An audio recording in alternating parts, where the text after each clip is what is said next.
शैतानों का शिकारी। Paharpur central jail में उधम सिंह नामक एक कुख्यात अपराधी को लाया गया। उधम सिंह, तुम्हें इस जेल में 14 वर्ष काटने हैं। मैं आशा करता हूँ तुम यहाँ के नियम का पालन करोगे। ले जाओ, इसे लॉकअप में बंद कर दो। Yes sir. उधम सिंह को जिस लॉकअप में रखा गया वहाँ पहले से 4 कैदी बंद थे। अंदर चलो। सिपाही के जाने के बाद, मेरा नाम उधम सिंह है, मैं जगीरा हूँ। मेरा नाम सिक्का है, मुझे माधव सिंह कहते हैं। और मैं दिलावर। हम चारों 6 महीने के लिए से यहाँ बंद हैं। किस अपराध में? हत्या और डकैती। मुझे भी 2 हत्या के अपराध में उम्र कैद हुई है, मगर जेल में रहने का मेरा कोई इरादा नहीं है। फरार होने का इरादा है? हाँ, फरार तो हम भी होना चाहते हैं। तुम चारों? हाँ उधम सिंह, लेकिन समझ में नहीं आता इस जेल से किस प्रकार तोड़ें।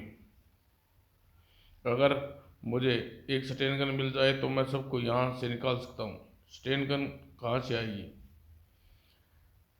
कॉरिडोर में रात में संतरी पहरा देता है, उसके पास स्टेन गन होती है।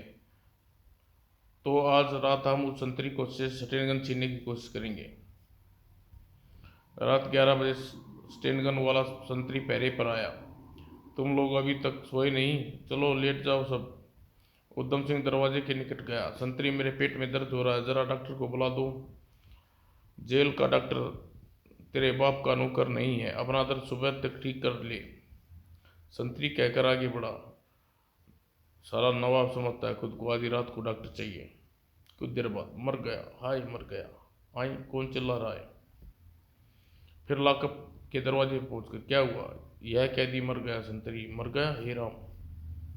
संतरी ने दरवाजा खोलकर भीतर प्रविष्ट हुआ। हटो तुम, मुझे देखने दो। जैसे ही संतरी उधम सिंह के निकट पहुंचा, चारों ने अगले ही क्षण चारों भी संतरी पर टूट पड़ी। संतरी के मरने के बाद चलो। आगे जाकर जैसे ही वह एक मोड़ पर घूमे, अरे खबरदार, पिस्तौल निकाली तो गोलियों से सन्नी कर दूंगा। तुम लोग यहाँ से भाग नहीं सकते। दिलावर ने आगे बढ़कर उसका पिस्तौल निकाल लिया। जेल की गाड़ियाँ कहाँ खड़ी हैं? बाहर मैदान में। तो फिर हमें उस तक ले चलो। अगर यह कोई गड़बड़ करे तो तुरंत गोली मार देना। इंस्पेक्टर विवश था, इसलिए उन्हें जेल की पार्किंग तक ले गया। एक वैन में कब्जा कर लो। तभी, दिलावर जल्दी करो, हम देख लिए गए हैं। संतरी दरवाजा खोलकर भीतर प्रविष्ट हुआ। हटो तुम सब, मुझे देखने दो। संतरी ने जैसे ही उधम सिंह के निकट पहुंचा, और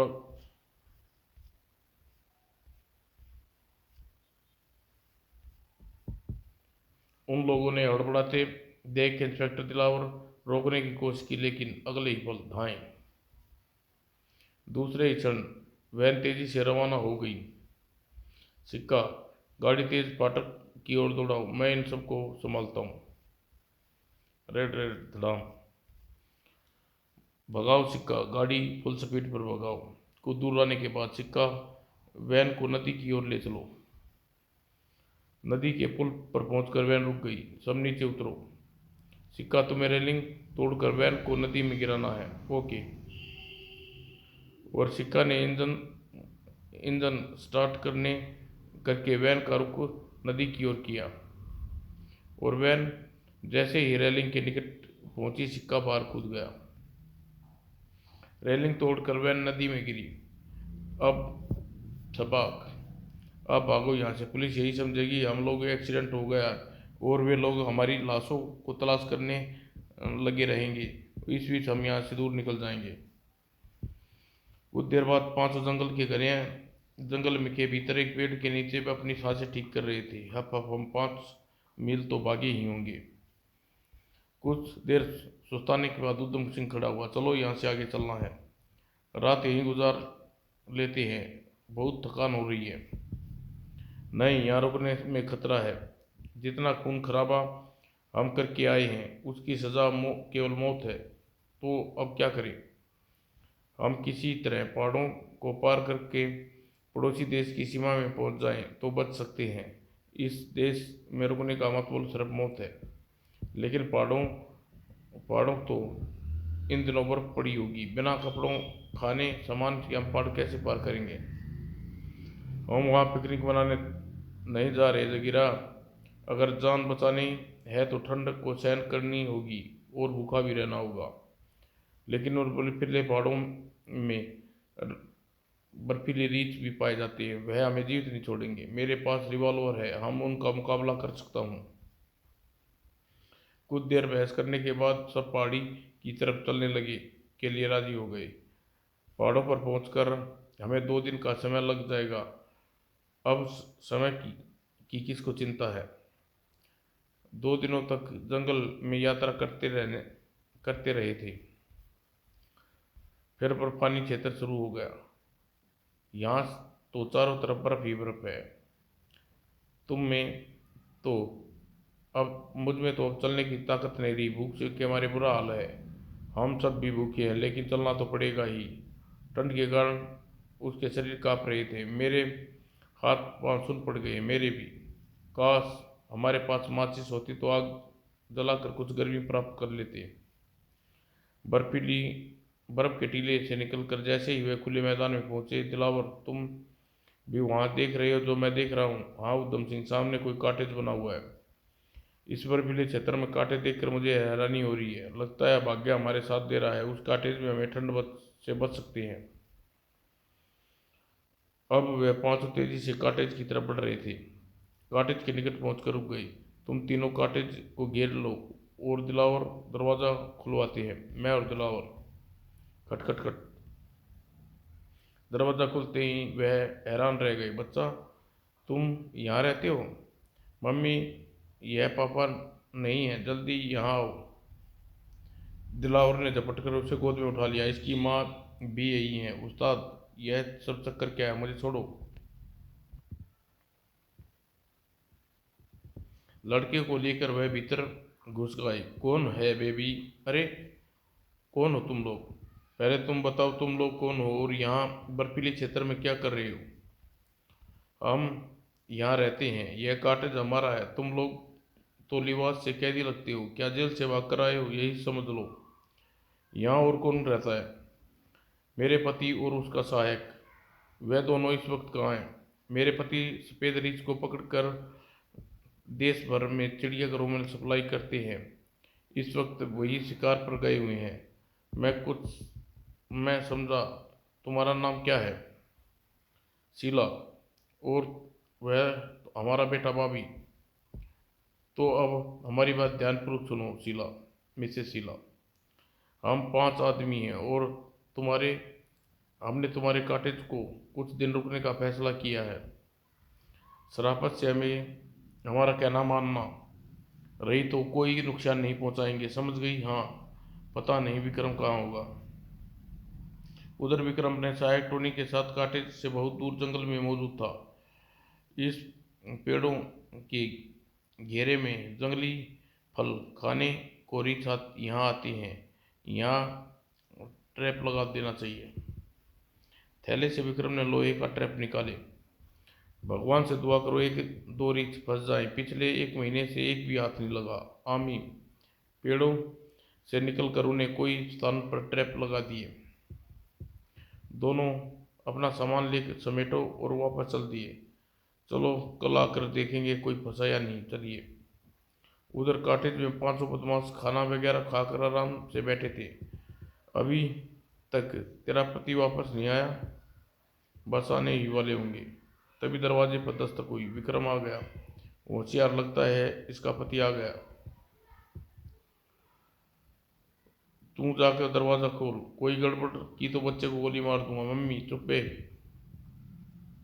शीला ने जाकर दरवाजा खोला। ओह विक्रम, कितनी देर कर दी तुमने? यहाँ मुसीबत में गिरफ्तार है। यह सब क्या शीला? ये कौन लोग हैं? इसका जवाब तो हम देंगे। चुपचाप अंदर आ जाओ। विक्रम और टोनी भीतर प्रविष्ट हुए। इनकी राइफल ले लो सिक्का, और तुम अपने पति को बता दो हम कौन हैं। सिक्का ये दोनों की राइफल लेकर साथियों के हवाले कर दी। शीला विक्रम को बताने लगी, ये 500 जेल से भाग कर आए हैं और पूरी बात सुनकर, तुम लोग यहाँ नहीं रह सकते, मेरे बेटे को छोड़ दो, वहीं रुक जाओ वरना बच्चे को गोली मार दूंगा। पापा रुक जाइए, यह लोग बहुत खतरनाक है, इनकी बातें मान लेनी चाहिए। तेरे से तो तेरी पत्नी समझदार लगती है। तभी टोनी को जोश में मूर्खता कर बैठा। उसने राइफल छीनने के लिए माधव सिंह से छलांग लगा दी, लेकिन माधव सिंह सतर्क था और अगले ही क्षण यह यह क्या किया, कमीना टोनी को मार डाला। अपने दोस्त का अंजाम देख लिया न, अगर तुमने कोई गड़बड़ की तो तुम्हारा भी यही अंजाम होगा। नहीं, मेरे पति को कुछ ना करना, यह कोई गड़बड़ नहीं करेंगे, मैं वादा करती हूँ। अब इस लाश का क्या करें उस्ताद, करना क्या है, बार बर्फ में गड्ढा खोदो और दबा देते हैं। नहीं, टोनी की लाश यहीं रहेगी। लाश का क्या तुम अचार डालोगे, चुपचाप ऊपर जाकर बैठ जा। टोनी भैया, अंकल को छोड़ दो, मेरे अंकल को। मैं टोनी की मौत का बदला जरूर लूंगा। मैं भी बाहर जाऊंगा, टोनी की लाश अपने हाथों से दफन करना चाहता हूँ। चुप या भाई चुप, यहीं रह वरना जान से हाथ धो बैठेगा। बेहोश होकर विक्रम को रुकना पड़ा।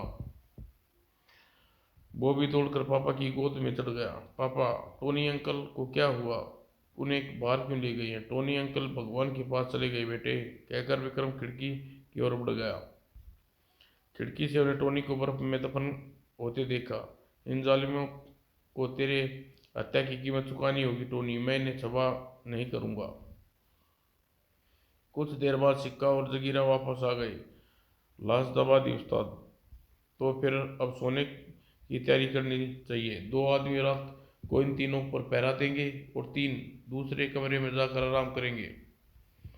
टिक्का और माधव सिंह को पहरे पर छोड़कर शेष तीनों भीतरली कमरे में चले गए। तुम लोग भी सो जाओ। थोड़ी देर बाद शीला और भाभी तो सो गए, लेकिन विक्रम जाग रहा था। अगर एक राइफल हाथ लग जाए तो इन बदमाशों से निपट सकता हूँ। दोनों उग रहे हैं, इस वक्त कुछ करना चाहिए। इसी तरह उगते रहे तो काम बन जाएगा। बहुत सावधानी सावधानी से उसने आगे खिसकना शुरू किया। अचानक माधव सिंह जाग उठाए। हरामजादे, राइफल उठाना चाहता है। और माधव सिंह ने राइफल की नाल विक्रम सिंह के चेहरे पर मारी। हमें सोया समझकर हमला करना चाहता था, अभी मजा चखाता हूँ। और फिर उसने राइफल के बट विक्रम सिंह को मारना शुरू किया। शोर सुनकर शीला और भाभी जाग गई। उन्हें रुक जाओ, मत मारो इन्हें। पापा को मत मारो। दूसरे कमरे में उद्धम सिंह जगीरा भी निकल आए। क्या हुआ? यह साला राइफल उठाने की कोशिश कर रहा था। उद्धम सिंह आगे बढ़ा। हट जा बीच से, मेरी पत्नी को मत छुओ कमीने, तुझे तो छू सकता हूँ, उफ, जान से मार दूंगा साले। कमीनों, 5-5 मिलकर बहादुरी दिखा रहे हो, एक एक करके लड़ो देखूं। चुप हो जाओ, भगवान के लिए चुप हो जाइए।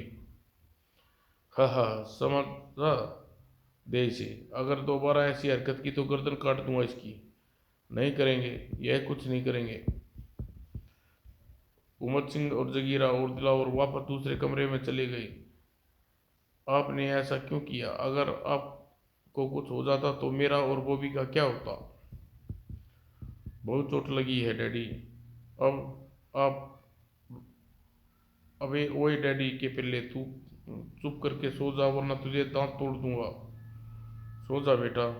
हे भगवान, मैं क्या करूं? दूसरे कमरे में, वह आदमी खतरनाक है उस्ताद, उसे गोली मार देना ही अच्छा है। नहीं, उसे जिंदा रहना हमारे लिए ज़्यादा अच्छा है। क्यों? वह बर्फीली क्षेत्र से अच्छी तरह परिचित है, उसकी मदद से हम सीमा तक पहुंच सकते हैं। यह तो तुम ठीक रही हो, हमारा ज़्यादा देर यहाँ रुकना ठीक नहीं। कल सुबह ही हम यहाँ से रवाना हो जाएंगे। फैसला करने के बाद तीनों सो गए। अगली सुबह, एक बात बताओ शिकारी, पड़ोसी देश की सीमा यहाँ से कितनी दूर है? बहुत दूर है। क्यों? हम लोग सीमा पार जाना चाहते हैं। क्या तुम हमें रास्ता बता सकते हो? उसकी के जाने की बात सुनकर विक्रम सिंह को खुशी हुई। बता सकता हूँ, बल्कि मैं तुम्हें ऐसा रास्ता बताऊंगा, तुम जल्दी ही सीमा तक पहुंच जाओगे। गुड, लेकिन रास्ता बताने से काम नहीं चलेगा। तुम तीनों को सीमा तक हमारे साथ चलना होगा। हम सबको क्यों? ज़्यादा सवाल मत पूछो और चलने की तैयारी करो। नाश्ते के बाद सब खाना रवाना हुए। खाने पीने का कुछ सामान उन्होंने शीला से बनवा कर पैक करवा लिया। हे, हमें किसी गलत रास्ते पर डालने की कोशिश न करना शिकारी, वरना इसी बर्फ में तुम्हारे परिवार की कब्र बन जाएगी। लेकिन विक्रम सिंह उनको गलत रास्ते पर डालने का फैसला कर चुका था और उसके मस्तिष्क में एक योजना तैयार कर ली थी। मैं तुम लोगों को सीमा पार नहीं जाने दूंगा हरामजादों। पहले तुम्हें टोनी की मौत की कीमत चुकानी होगी। दोपहर तक यात्रा करने के बाद वे एक बर्फीले नाले के निकट पहुंचे। यहाँ रुक कर खाना खा लिया जाए। हाँ, भूख लग रही है। थैला खोलकर शीला ने सबको खाना निकाल कर दिया। तुम तीनों भी खाना खा सकते हो। विक्रम जानबूझकर उन लोगों से थोड़ी दूर बैठा और शीला खाना लेकर उसके पास पहुंची। बैठ जाओ शीला। खाना खाते विक्रम ने सवर दबाकर कहा, मेरे दिमाग में इन लोगों से निपटने की एक योजना है शीला। आप इन लोगों से उलझ रहे हैं। बेहतर यही होगा इन्हें जल्दी से जल्दी सीमा पर पहुंचा दिया जाए। सीमा पर पहुंचने के बाद यह लोग हमें जीवित नहीं छोड़ेंगे। हमें इस तरह अपराधियों को मनोवृत्ति खूब समझता हूँ। अपनी जान बचाने के लिए हमें कुछ करना होगा, लेकिन हम क्या कर सकते हैं मैं बताता हूँ।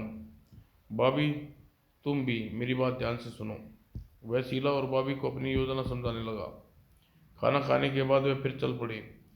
अब सीमा यहाँ से कितनी दूर है? काफ़ी दूर है।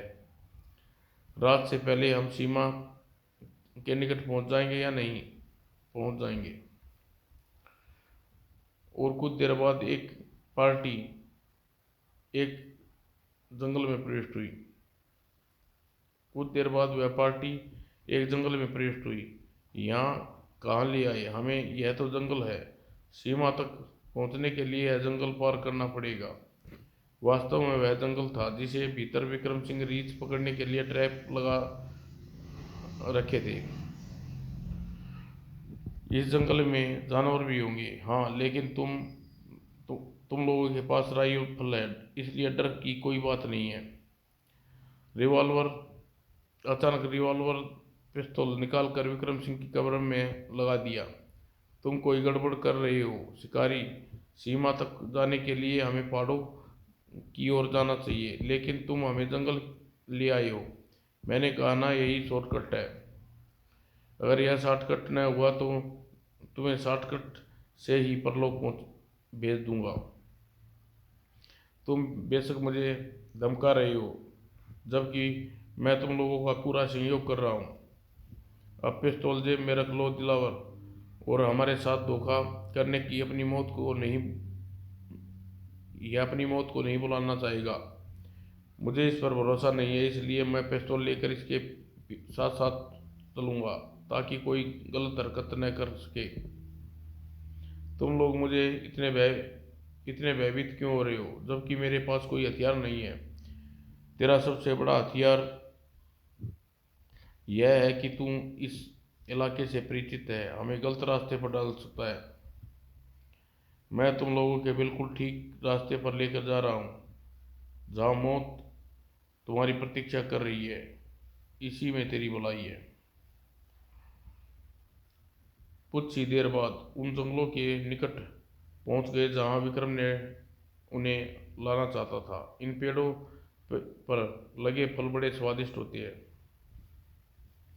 लेकिन विक्रम की कही बात बॉबी और शीला के लिए एक संकेत थी। तुरंत ही बॉबी नीचे नीचे पड़ा हुआ एक फल उठाकर खाने लगा। डैडी, यह तो मीठा है। यस बेटे। सबसे पहले सिक्का उसकी चाल में फंसा था। मीठा है तो मैं भी खाऊंगा। और अगले ही पल उसका पांव एक ट्रैप में फंसा। उसकी चीख सुनकर सब ने चौंक चौंक कर उसकी ओर देखा। उसी क्षण तुरंत शीला और बॉबी का हाथ थामकर एक पेड़ की ओट में हो गई। नीचे बैठ जाओ बॉबी। और विक्रम ने गोली चलाने में देर न की। दूसरी गोली उधम सिंह की छाती में उतार दी और तीसरी गोली जगीरा को चाट दिया। आह! माधव राइफल लिए हुए सबसे पीछे था।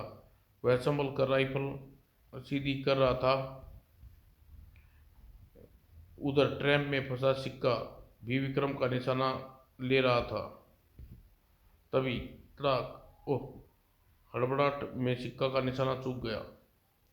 और उधर ओह! विक्रम ने पांचवी गोली चलाई और सिक्का के माथे में सुराख हो गया। सब मर गए डैडी। हाँ बेटा, हो तो उनकी हमें सबको मार डाला डैडी। अंकल टोनी की मौत का हिसाब बराबर हो गया। ठीक कहते हो। और इन भगोड़े अपराधियों को समाप्त करने के लिए पुलिस भी हमें इनाम देगी। तुमने बहुत अच्छी स्कीम बनाई थी विक्रम। अब हम आज़ाद हैं। अगर टोनी और मैंने यह ट्रैप न लगाए होते तो शायद हम इन जालिमों का मुकाबला नहीं कर सकते थे। अपने हत्यारों की मौत का प्रबंध टोनी के मरने से पहले कर ही गया था। चलो आओ अब घर वापस चलते हैं। समाप्त दोस्तों।